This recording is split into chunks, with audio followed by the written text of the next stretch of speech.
আলাইকুম।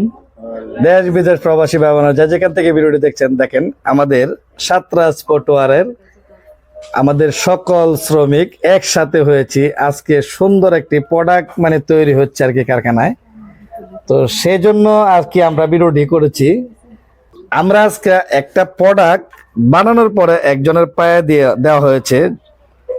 দেখেন চমৎকার একটি প্রোডাক্ট, কোনো কারণবশত যে হয়তো কোনো কোয়ালিটি সমস্যা, তা আল্লাহর রহমতে 100% সত্যি হয়েছে। কিন্তু আমি মোহাম্মদ সুজন ওস্তাদ টেকনাফ থেকে তেতুলিয়া প্রশিক্ষণ দিয়ে যাচ্ছি, কিন্তু আমার জিয়াউল ভাই আমাকে অনেক মহব্বত করে আমাকে নিয়ে আসছে আমার প্রশিক্ষণ কেন্দ্র থেকে, যার কারণে তাদেরকে আমি প্রশিক্ষণ দিচ্ছি। কিন্তু প্রত্যেকটা শ্রমিক আমার মা বোনরা এই ফ্যাক্টরিতে কাজ করে যতটুক আনন্দ পাচ্ছে, আমার মনে হয় না যে বাংলাদেশের কোথাও কাজ করে এত আনন্দ উপভোগ করছে না। কিন্তু তারা এখানে কাজ করে ইনশাল্লাহ তাদের ফ্যামিলিও খুব সুন্দর চালাচ্ছে, যার কারণে আজকে আপনাদের মাঝে এই ভিডিওটি প্রেজেন্ট করেছি। তবে বেশি বেশি করে শেয়ার করে দিবেন। আমাদের মা বোনরা যারা বেকার আছেন, জিয়াউল ভাইয়ের সাথে সাক্ষাৎ করবেন, বগুড়া ফ্যাক্টরিটা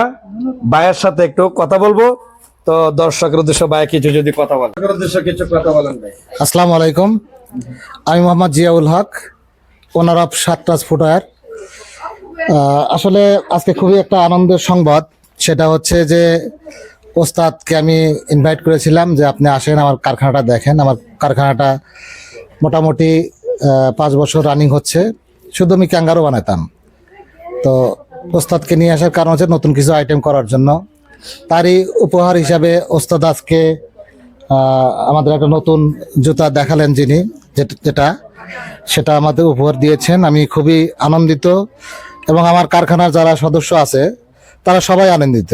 হ্যাঁ, তো যা হোক, আমার কাছে আমাকে দোয়া করবেন, আমার কারখানার জন্য দোয়া করবেন, আমার কারখানার যারা সদস্য আছে সবার জন্য দোয়া করবেন।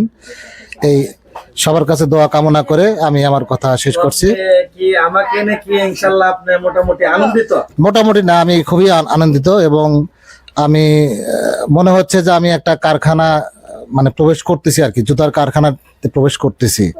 এতদিন শুধু ক্যাঙ্গারু বানাতাম, কিন্তু জুতার আমি A to Z ওইভাবে কিছুই বুঝতাম না।